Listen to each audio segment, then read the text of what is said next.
everybody, Beth here with Financed Finds. Thank you so much for tuning into my channel.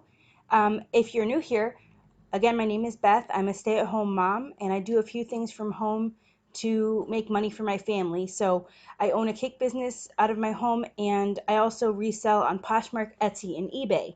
So I have been kind of out of the picture as far as my YouTube channel for the last month. We had to replace our septic, and then we also had water damage right after that in our kitchen, so that's been renovated. So we've been staying with my in-laws and it's just been tough to make a video. So I'm back, and the good thing about being out for a month is I have some good sales to share with you. So today I am focusing only on Poshmark, and I want to kind of take a look at the home market. So up until the end of May, Poshmark was exclusively a fashion platform. So clothing and accessories and shoes and boots and all that. And then they introduced the home market, which you can do like home decor, bedding, like kitchenware, dishware, things like that, wallpaper. So I was excited at the time because I had just switched over my whole business model to hard goods because it was yard sale season and I was finding a lot of vintage cool stuff, and I wasn't really ever very passionate about selling the clothing. So perfect timing for me. I started to cross list things, and I have my, I think it was 16 home market sales to share with you. I have sold other things like shoes and clothing and jewelry, but I'm just going to talk about any home sales that I had so that we can kind of get a picture of what people are willing to pay on Poshmark with it being a new market, what things sell really well and what doesn't, and just kind of getting a sense of how you can use this market to make money. So let's get started. I usually summarize everything at the end with big totals. I'm not going to do that this time, and I hope that's okay. I'm just going to show you each item individually and tell you what I paid for it, and then a rough estimate of what I profited from it. So hopefully that gives you an idea. Poshmark does take a 20% cut of your income, so keep that in mind. And I'm pretty good at figuring that out just because I've been on Poshmark for so long. So I kind of know if I make $20, how much I actually profit. And again, I'll just give you a rough estimate. But keep in mind that overall 20% of your profits are taken out. So, all right. Whoops. Okay, so the first thing that I sold was this cable knit blanket, this Afghan, and it was really cool because I loved that it was white and green because it could be appealing to people who are sports fans of teams that have those colors, or maybe they're going away to college and they have those colors, or maybe it's just something that matches their decor. And it's a more masculine blanket in my opinion, so I thought that was kind of interesting too, maybe interested some people that want to do a birthday gift or whatever. So I got this for $2 and I sold it for 22. So I profited around $15 with this. I was happy with that. This, if you have followed me at all, you'll probably see some repeats from my weekly sales video. I compile all my sales from the three platforms, so yeah, you'll probably see most of familiar items. So this is one of them you might recognize. This is a leather wrapped decanter, and I paid $4.50 for this, and I ended up just kind of chalking it up to never again. I listed it high, I listed it low, I relisted it, I took pictures, all that stuff, and I eventually let it go for $16. So I believe I made around $12 off that, minus the 450. So not a huge profit, but you live and you learn, and it was kind of cool. I didn't advertise it, or yeah, advertise it as something that would be something that you would use as a decanter. I kind of talked about displaying it as decor. So because it did have a flaw. So that might have been a lot of why it didn't sell for as much as I was hoping. But the end of Game of Thrones was at that time that I picked it up, so I thought for sure people would would go for it. But okay. Next, I found this Girl Scouts mug. It was really heavy, a really thick mug, and it had this speckled pottery. Sorry, you might hear Angus. He's my 8-month-old, and he is not napping today, so he's part of the video. It was in excellent condition. Again, it's vintage, and it had this raised relief. I'm sorry, I'm so tired. Logo. So I knew that somebody would be interested in this. I paid $2 for it. So I sold it for 15. So I don't know. I made $7 or $8 on this, I believe. So not bad. This I dug and dug in. Somebody was emptying up their storage unit, and a lot of it was junk, but I saw that this was wrapped in newspaper at the bottom of a box, so I figured that if somebody took the time to wrap it, it was probably something nice. And it's this depression glass by Anchor Hawking, and it didn't go for a lot, $13, but I kind of divided things out to say that it was about $1. So I probably made $6 or $7 on that. And that sold pretty quickly. Okay, this I paid $1 for. This was a great sale. I mean, in my opinion, because I was excited about it. So this was like a, I don't know, some kind of centerpiece with driftwood in resin, and it didn't take very long to sell. So I paid $1 for it, and I made $24 or sold it for 24. So I think I made around $18 on it. And I was really happy with that. It was kind of weird to ship. I think I put it in a shoe box, like one of the Priority Mail shoe boxes or something, because it was really tall. So that's the weird thing about hard goods, is you kind of have to figure out, you can't just throw it in a poly mailer like clothes. This didn't take long to sell either. This was so interesting. I got this at an estate sale for $2, or these at an estate sale for $2.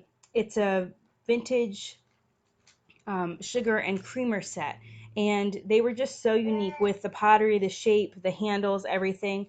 And I ended up selling it for $18, which I think profited me around 15 minus $2, so about $13 profit. I may be doing this math wrong in my head. It's been a while and I'm extremely tired doing sleep training with Angus, so please don't you know berate me in the comments if I'm getting things wrong, but this is just ballpark, and I'm sure that you're understanding the gist of what's selling. So anyway, next was this interesting, I said it was a lap blanket because it was only 31 inches by 31 inches, and for some reason one side didn't have the fringe, so I thought that was kind of strange, but it still sold. So I paid I believe $1 for this, and I sold it, I'm sorry, for $20, which gave me $16 minus the dollar, so I made 15 on this. So not bad, and it was pretty cool. I was afraid because it wasn't a huge size, but somebody still bought it. Okay, these are so cute. I got these a set of, how many did I get? Well, obviously here there are 6, but okay, it was a set of 7. I kept one because it was an odd number, and my son really wanted to keep it, so he uses that for snacks. But I sold this for $30. I paid $5 for the whole set. $30, I believe, is like, oh, I'm really embarrassing myself. I can't remember. Um, anyway, so I probably profited a little under $20 on this. So I was really excited. They were really, really cute. And it was still summertime, so I figured that people might like them for barbecue or something. Okay, I have had these forever. This was probably in my first haul ever of vintage hard goods, and I just thought they were the coolest thing. Turns out they are pretty common, and so I think that's why they sat so long, and I just took an offer. Another thing that I took pictures of twice and relisted, took off, all that stuff. So they're bone plates, so you put these porcelain plates up next to your main plate and you put your bones on it. They're from the 1940s and it's a set of 6 with um, each one was a different floral pattern, so that was nice. Um, so I paid $1 each for them, so $6. I sold them for 16, so I think I profited around $5 or $6 on these.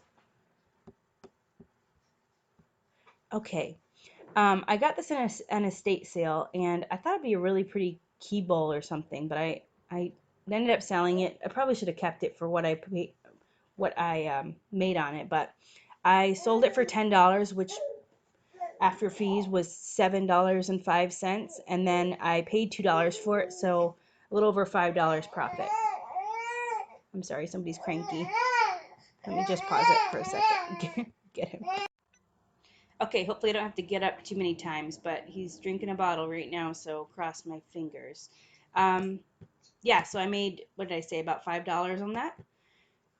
Next was this Japanese Moriage creamer, and well, I think it ended up being a coffee, yeah, coffee and sugar. There was a creamer, but it wasn't included with what I bought. So I paid $1 for both of these, and I sold them for 15, which left me with 12. So I profited around 10 or 11 with this. They were really, really pretty, like the moriage, which is I think a certain kind of painting, a Japanese way of painting on ceramics and pottery. So it was really pretty. Um, Next, I had this silver plated tea set. I was so excited when I bought this because I thought it was going to be go for a lot of money, and some of them do.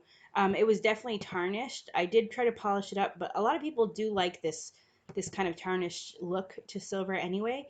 So I paid $3 for it, sold it for 15, and so I made about $9. And that was not fun to ship. It really wasn't um, all that breakable, but I wrapped every piece like crazy, so it took up a lot of time in big box. Okay. Here's some depression glass. I've seen so many of these.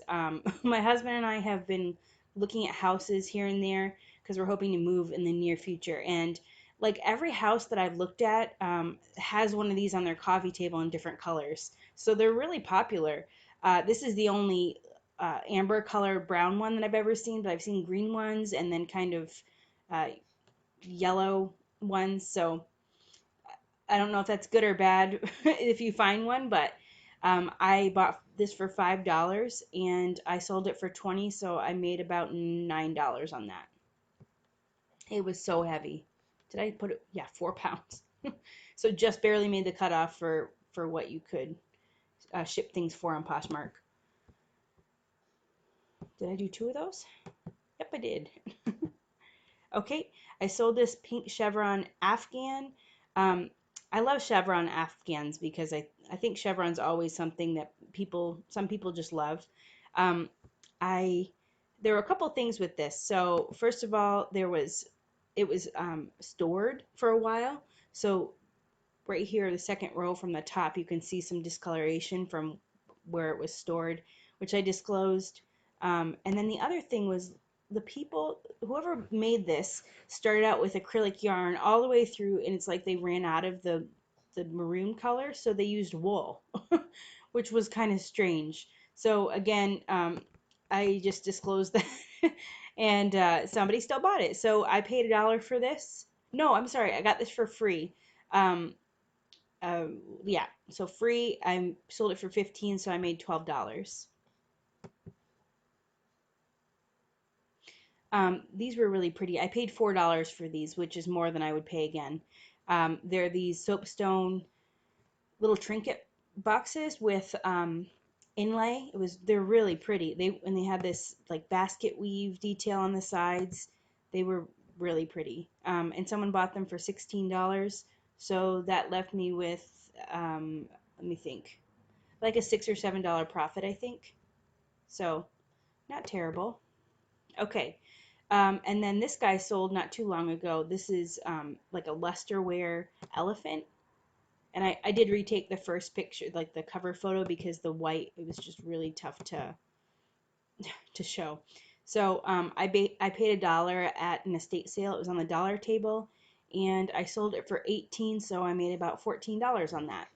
So just to summarize, I I enjoy selling um, home goods on Poshmark, but I think that you need to be careful about what you put on there. As far as, in my opinion, I'm probably not going to list any more collectible things that people will pay good money for, uh, because I don't know. I don't think people think I'm going to go on and find this Pyrex piece that I'm missing from my collection on Poshmark. I think they go toward eBay, and you're not going to get the kind of profit, in my opinion, that you could get on eBay.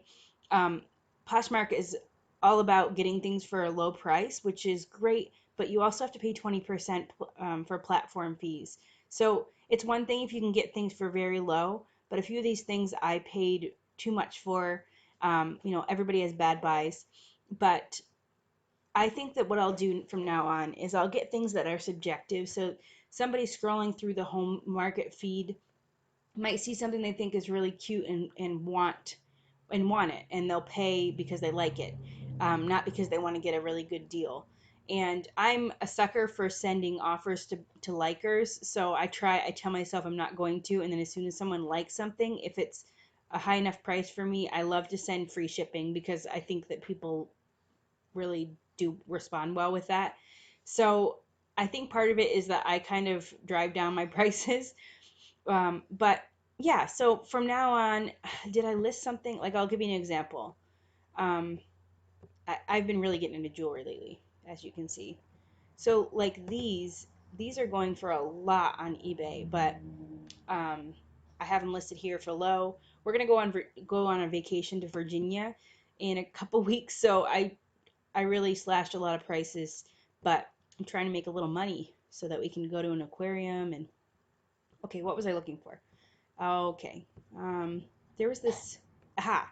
So like this doesn't have any kind of name brand, but it's cute, and somebody might see it and think, oh, I have a friend who's a teacher.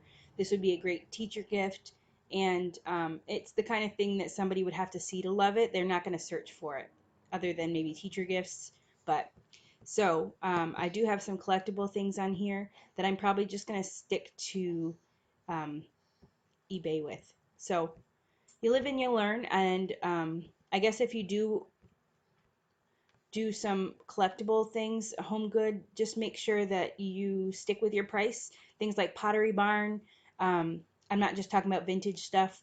Definitely hold out for a good price because pretty soon your profits can go lower. So I definitely think the home market is something to take advantage of. But just I think you should be selective in what you put on there.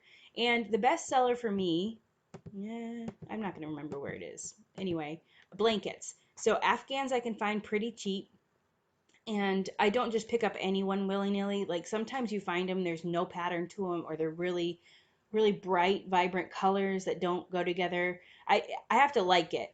Um, so if I can get them for like under $3, they do sell pretty well, and that's something that turns a good profit for me. That was my first sale, this one. So definitely something to keep in mind. And they're nice because they don't break, and you can just throw them in a poly mailer if it's big enough. So anyway, I hope you enjoyed this video, and I will see you in the next one. I'm planning on doing some eBay sales that I have been neglecting my eBay sales videos. So be on the lookout for that.